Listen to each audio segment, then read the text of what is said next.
So let me continue, because I'll get all fired up and I won't even get to the message. But listen, the other thing is that we'll talk about this later, but Jacob went through a name change, and that name change would actually happen in Genesis 35. But the name change, his name was changed from Jacob to Israel. Okay, and that is important to understand, even though it happens much later than what I'm covering today.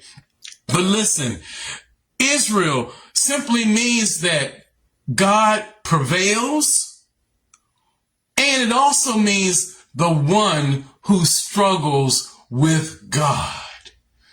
That could be my name, Marla. That could be my name, Keith. That could be our name, because we all have been in a tug of war sometimes with our Creator.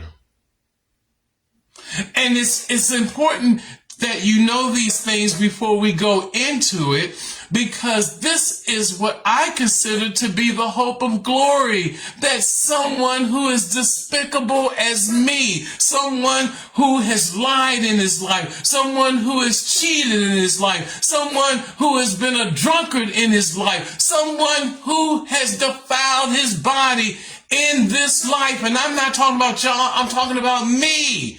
I've done these things, and yet God could see, and I told Myra this last night, God can even see in my mess that there is something that he could use from little old me, that today is everything that I could have ever wanted from him.